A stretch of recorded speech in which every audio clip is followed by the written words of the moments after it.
G'day. I'm Liz. I live in a beautiful area of the south of Australia called Gembrook.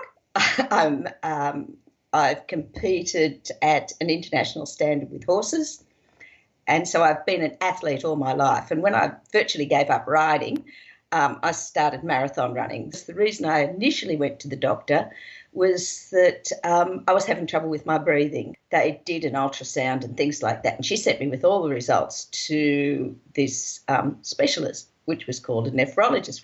And he said, oh no, you've got chronic kidney disease, whatever that was. And he said, there is absolutely nothing you can do. He said, it's just totally incurable. There is nothing can happen. And I give you 5 years, because I have a master's degree in education, so I'm an academic too. So I went onto the internet and did some searching. Everything that I found was for people who were already on dialysis. There was nothing for people who are in the situation that I was in, that Lee's in. Anyway, I kept searching and eventually came across my hero called Lee. And I just couldn't believe what he was doing for everybody out of the goodness of his heart. He sent me all of this material. So I was probably sticking to Lee's diet about 80% of the time, and the other 20% was just an ordinary vegetarian diet. So I'll give you a couple of sets of results. The first ones were pre the Albitrex coming out, and they were on the 18th of the 2nd, 19.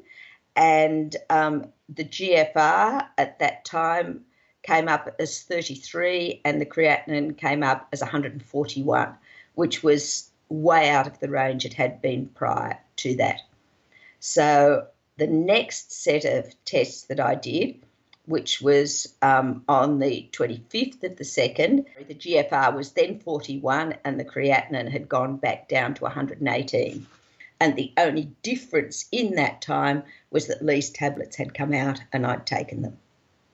Since Lee's tablets, it's gone 33, 41, 43, and the creatinine's gone 141, 118, and 113. So what other proof would they like? And the specialist said to me, he said, oh, you must have been having a bad day. I thought, no. But again, this is the trouble.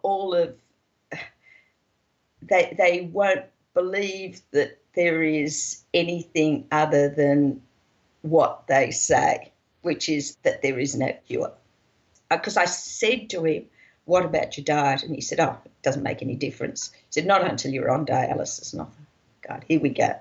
I've been back to the heart specialist since and got on his little treadmill so that my breathing has improved. He's taken me off one set of tablets that he had me on.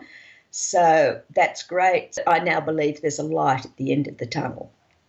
Okay, initially I believed that I had a very limited amount of time and that I wasn't going to be able to do the things I wanted to do. And now I don't.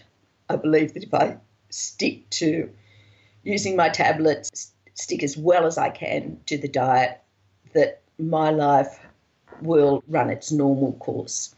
Cooking, I think, is the most difficult thing because my husband has a heart arrhythmia, so he's got to have certain things in his diet or not in his diet, like broccoli and all that sort of stuff, which I'm supposed to have in mine. So I'm looking forward to the cookbook coming out. I've ordered it, but it's on the slow boat from America to Australia. So that will help those sorts of things. So I try and go through it maybe chapter by chapter and just make the notes that apply to you. So whatever foods that you use, whatever changes you can make in your lifestyle, knowing that in doing this, there's dozens and dozens of people who have come before you who have followed this example and who are getting the results.